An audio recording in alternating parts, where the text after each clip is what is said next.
Hello and welcome to Inside Iraq. I'm Jassim Azawi. 4 months after a pivotal election, Iraq is still without a government.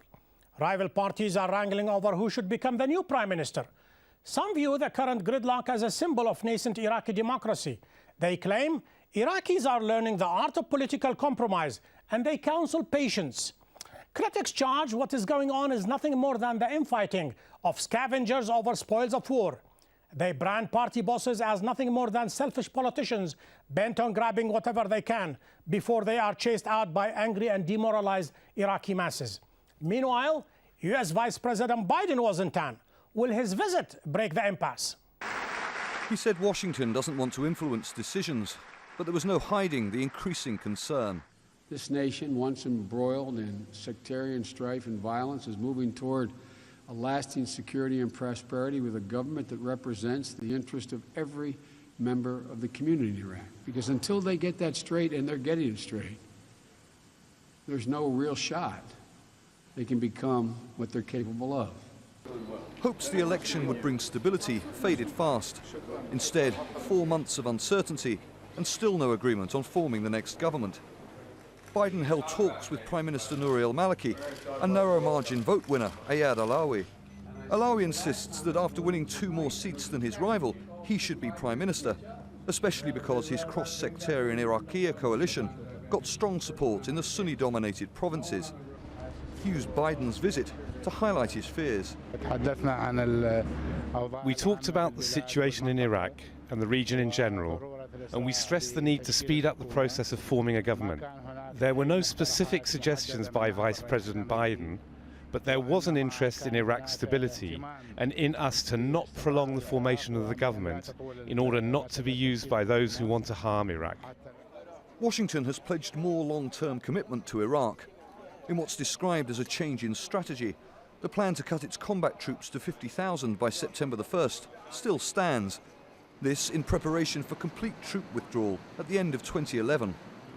But while the violence has dropped in the last 2 years, there are almost daily reminders of the fragile security situation. The day before Biden's arrival, a Sunni cleric was gunned down in western Anbar province. Only hours after he spoke in Baghdad, mortar rounds landed close to the green zone, and a female suicide bomber attacked government offices in Ramadi, killing 4 people and wounding at least 23 others. There are rumours the impasse may be coming to an end as incumbent PM Maliki is increasingly blamed for the country's everyday problems, such as electricity shortages. Shiite unhappiness especially is said to be pushing him towards a deal with Alawi. Biden's visit may have achieved nothing tangible on the surface, but talk will now be more frantic than ever before Iraq's parliament meets by the end of July. With the month of Ramadan beginning in August, when politics and business traditionally winds down, pressure to reach an agreement has never been greater than now.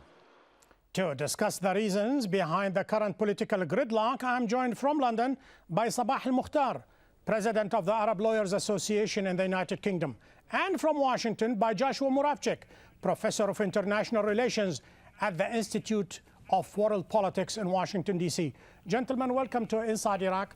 Sabah al-Mukhtar, since the invasion of 2003, there are 2 views about what is going on in Iraq. One view is that this is democracy 101 in Iraq. The Iraqis are learning the art of compromise and political discourse. The other view is that what we are seeing right now is nothing more than scavengers fighting over the spoils of war.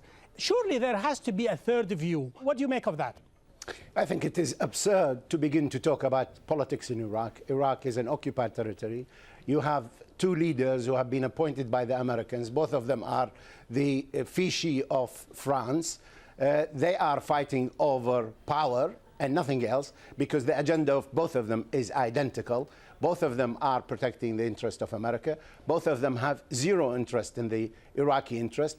The record of both of them shows that. The results, which has been just illustrated in your report, indicates that those people care absolutely nothing about Iraq, and this is an exercise in trying to put a facelift. It's like a monopoly game. This is not a state. This is not politics. This is just a monopoly game which the Americans is playing, and Iraq's history had before, just like other countries in the region, where the Foreign Office used to fight with the India office both of them use different factions of the same nation to make them fight and pretend as if it is the same situation. Again, we are repeating the situation in Iraq. When the British left Iraq, they left them with 3 documents. One of them is a constitution, which now we have Neumann gave Iraq a constitution. Second one are the treaties for oil, and now the Iraqis have signed the agreement. And the third one was the military presence of Britain in Iraq, and now we have the American presence. And all this talk about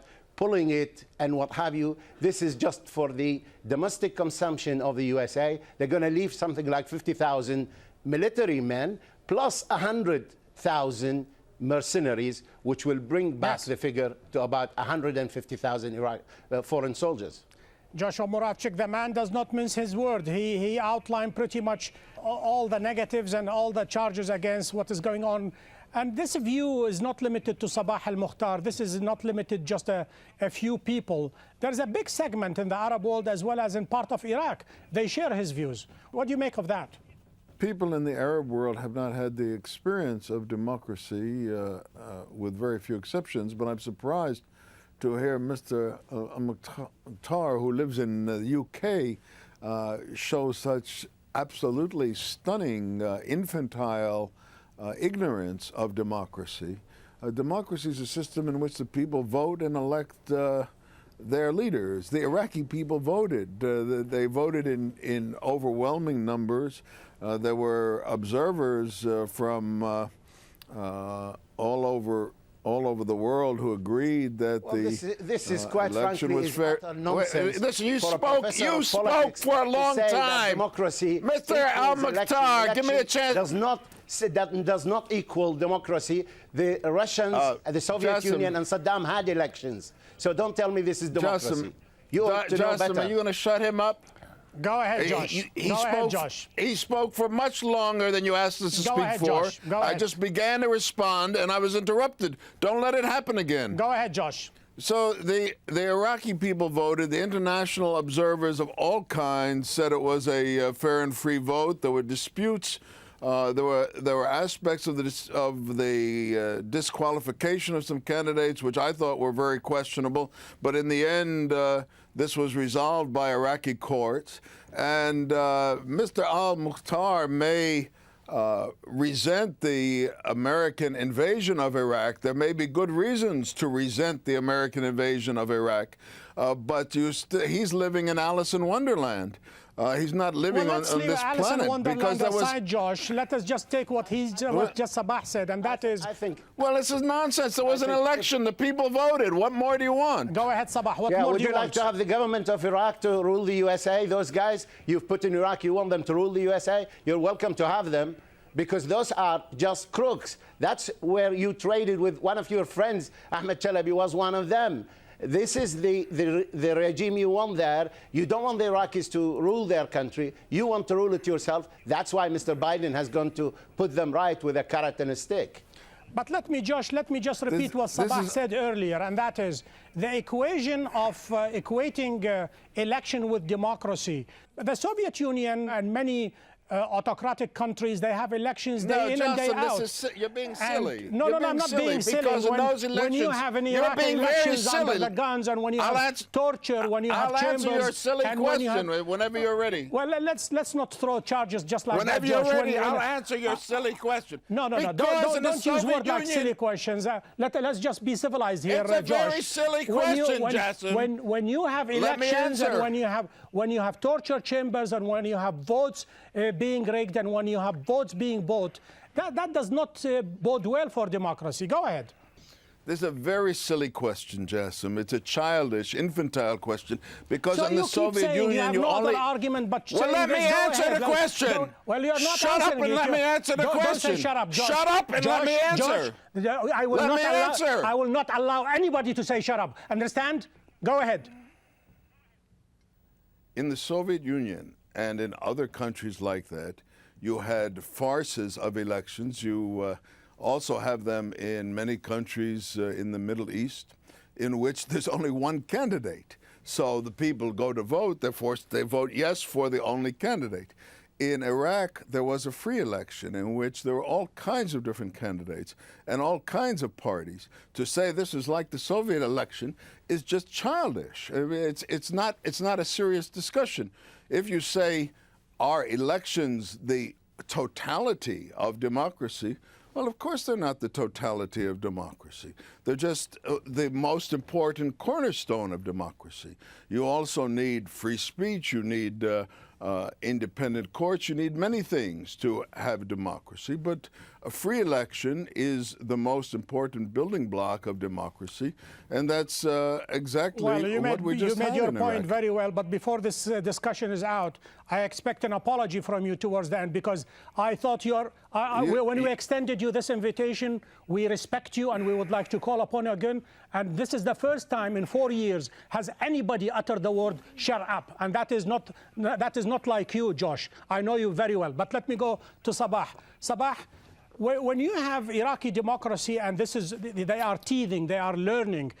Needless to say, this election is much better than the election 2005, when, by the admission of Iraqi politicians and parties as well as political observers, there was a wholesale rigging. So that must count for something, Sabah, doesn't it? Well, look, at the end of the day, election is not an objective by itself. And I hope that Joshua teaches his students this way, that election is not an objective by itself. It should achieve something. So at the end of the day, when you have all the elections which the Americans have held in Iraq, and they held it as elections from 2003 until now, that is 7 years, we've had something like a quarter of the population have become refugees. We have Iraq has becoming the worst country under the face of under the sun in corruption, in murder, in torture. There isn't a single thing that can bode well for the Iraqis. Now, if that is democracy, because we have an election, then there is something fundamentally wrong in that. The election at the present moment is a process which the Americans are trying to put as a public relations exercise so that people like Josh and the others can talk about a democratically elected government, therefore what do you want? Now what we want is that people shouldn't die because others are fighting to rule and steal the country as they are doing, whether it's Alawi or Maliki or the others. Well, I don't know what I don't know what exactly we're talking about here. I mean, of course, elections aren't the be-all and end-all, but Sabah invents these things about corruption, torture, murder. There are independent organizations which monitor such things around the world. For example, there's something called Transparency International, which ranks countries in the world on the basis of corruption. Iraq is not the most corrupt country in the world. It's number three. It's 176 on 180. It is 176 on 80. Well, okay, it's not. I mean, he said something different, and we have various human rights organizations that monitor the amount of abuse of citizens by their governments, and none of them. Well, in that case, let me just bring you up to speed, Josh. And that is, according to the New York Times, which broke the story of the secret prisons in the old airport of Al-Muthanna, not only the Iraqi government admitted it, that is Nouri al-Maliki and the Minister of Human Rights, but apparently there are many, many other torture chambers in Iraq, and that is with the admission of the Iraqi government. So the question is, how can you have democracy when you have torture?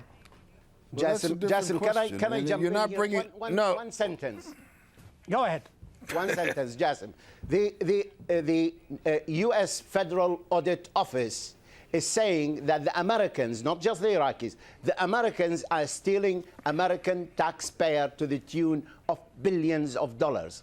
Now, if this is what the Americans are doing, you can imagine what the Iraqi agents are doing, the ones the Americans put them there. I'm not sure, what exactly we're talking about. If your question is there corruption in Iraq? Of course there's corruption in Iraq. Is there human rights abuse in Iraq? Of course there's human rights abuse in Iraq. Are people dying in Iraq? Of course people are dying in Iraq. This is known. It's not unique to Iraq, sadly. This is also happening in many other places in the world. But if you're asking the question, Is Iraq in the first stages of developing a democratic government? The answer is yes. Is it in the first stage, Sabah? Maybe we need more time. No, yeah. First of all, if all these things are yes, and then we say, but hold on a second, we have democracy, then that shows a total and utter contempt to the human life which is being lost in Iraq, so that some theoretician and some academic sit in America and theorize to us about democracy. If this is I feel sorry that this is how this great nation is being run by politicians who think along these lines. This is not democracy. This is thuggery. Those people have nothing to do with the country. They all came behind the tanks of the occupiers. And in any dictionary you look, there is a very simple definition. Any national who supports a foreign army invading his country is simply a traitor. It doesn't matter whether he's spreading democracy or whatever other flag he hides behind him. Now the Iraqis are being given the choice between two traitors. Do you want Maliki or do you want Ayad Allawi? Because one of them is nicer than the other. This one has been with other agents than the other. I don't know what planet Sabah is living on. The Iraqis were not given a choice of two. They were given a choice of 10 or 20 or 30. There were many different candidates, what are you talking parties. The al-Maliki and Allawi got the two highest vote totals among the many, many different parties that ran in the election. The Iraqis had a completely free choice. It was not given to them by the Americans or by anyone else. But you also must admit, Josh, that this election was tinged with sectarianism. Pretty much all the political parties, they ran on a sectarian agenda. Well, of course, he will tell you this is the problem of the Iraqis. It's nothing to do with the Americans. He will tell you this is the Iraqis who are creating this problem, not the Americans. So, Sabah, you're going to answer the questions that are asked to you, and you'll also answer the questions that are asked to me? Go ahead, Josh. Yes, it was tinged with sectarianism. It was tinged with lots of things. Elections all over the world are tinged with sectarianism. For people who don't know American history, it was a big landmark in the United States in 1960, after this country was nearly 200 years old, that for the first time a Roman Catholic was elected president. People doubted that the Americans would vote for a Roman Catholic. It's true in every other democracy in the world. Democracies are always tinged with many things. Democracy is not a pure and perfect thing. What it is a system of choosing government that's far better than dictatorship. That's what it is. Can I suggest to you that it doesn't matter whether you have democracy or you have dictatorship. At the end of the day, is the quality of life and the sanctity of life. If a dictatorship is going to give the people a better life and a less death than democracy, as demonstrated by the U.S. occupation, and in any event, actually, you cannot. There's a contradiction in terms. You cannot have a democracy under occupation. But the Americans have changed everything upside down. So you have an occupier who comes into a country and he calls it a liberation, and you have a foreigner who tells the nationals that he's bringing democracy there because he's ruling them, sending us Mr. Biden, who's the Vice President of America, not Iraq, to try and have a government in Iraq. In the last 2 minutes left to me, Josh, let me ask you the question that Sabah asked you at the top of the show. Would you swap your American democracy for an Iraqi democracy? No, of course not. But I wouldn't swap the Iraqi democracy for the Iraqi dictatorship that was there before. And before we close this show, Josh, I'm going to give you another chance to apologize for your outburst when you said shut up. Jassim, you have some old apologies that you owe me, but nonetheless, I apologize for saying shut up. Thank you very much, Josh. Sabah, why don't we give the Iraqis the chance, Sabah, why don't we give them the chance to practice something they have never lived with for the past 35 years? Well, I would love to do that, except that what the Americans have brought into Iraq, they brought into Iraq Al-Qaeda, they brought into Iraq Iran, they brought into Iraq quarter of the population out, they brought in the most corrupt government in the world. They have caused the death at the end of the day of 1.5 million Iraqis. Don't they have any patriots in America? Is this where the national interest of America lies? America is the country which is despised now everywhere in the world. I hope somebody wakes up. Forget, I know they don't care about the Iraqis. Don't they care about the Americans? Josh, let me ask you about the visit of American officials. If Iraq is independent and Iraqi politics is run by Iraqi nationals, explain to me, as well as the viewers of Inside Iraq and Al Jazeera, what lies behind the shuttle diplomacy of Joseph Biden as well as Jeffrey Feltman? Who are they leaning on?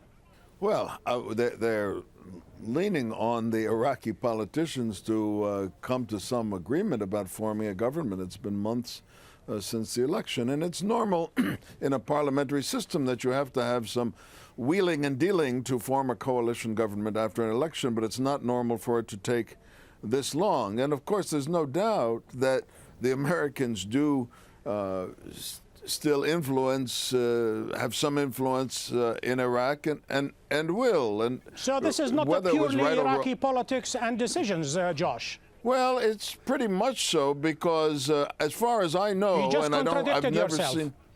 No, Jassim, because as far as I know, Biden, Feldman, whoever else, have just been pressuring them to get on with it, to hurry up. They have not.